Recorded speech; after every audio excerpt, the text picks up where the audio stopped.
Welcome to our daily reflection for this Saturday, February 22nd, and today is the feast of the Chair of St. Peter. Now, the Pope, of course, is in Rome, so for most of us who live very far away, we know we need to follow the popes, and the Pope is the head of the church who represents, he's the vicar of Christ, and we need to respect his authority and be obedient to what the Holy Father in his office as and chair, when he teaches from the chair of Peter officially, we have to obey that. Now, one element, of course, the readings today are all about the chair of Peter.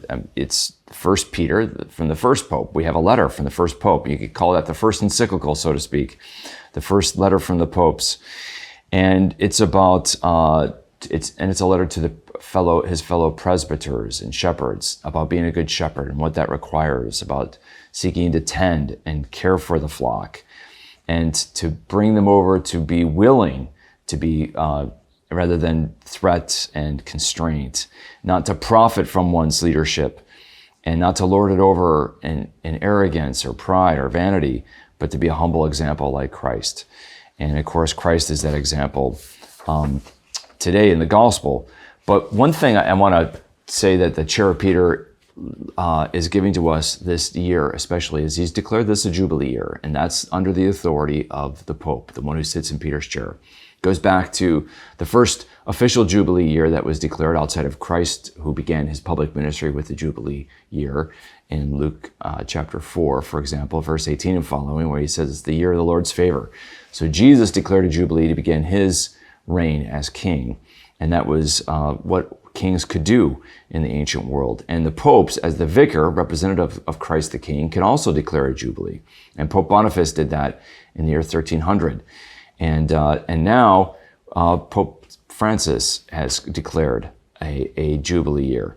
And what that means is that if we make a pilgrimage and fulfill the requirements of that pilgrimage by going to Rome and visiting the tombs of Peter and Paul, the apostles, there's a great indulgence that eliminates a lot of temporal punishment and maybe time in purgatory. And so this is something, and you're like, well, how can popes do that?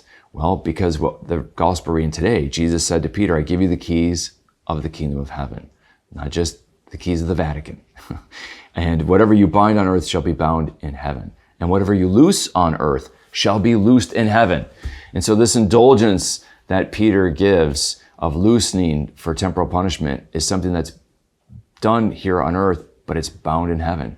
God binds himself to Peter and to the chair in the power of binding and loosing. So in this great Jubilee, those who have perhaps committed adultery, and this is typically what would be these major sins, would motivate pilgrims to go to Rome on a pilgrimage. If they've committed adultery, if they've committed a great theft, a great crime, if they've murdered, abortion, it was a motive to go on pilgrimage in penance for their sin and to seek the indulgence and mercy of God.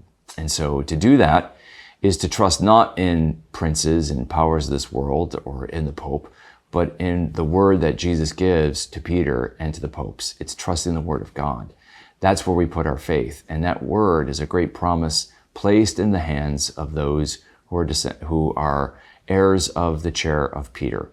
And so it's a great authority that Jesus gives to Peter and the popes and the papacy, and it's a great gift of his love and mercy. And so let's see this as a great time of mercy. And let's make a pilgrimage, find out about this year of hope, this Jubilee year, and make pilgrimage.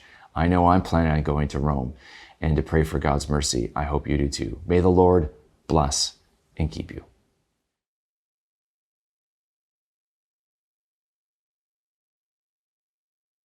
This daily reflection is brought to you thanks to the generous support of the Mission Circle. Join the Mission Circle to help Catholics worldwide understand, live, and share their faith. Sign up at missioncircle.org today.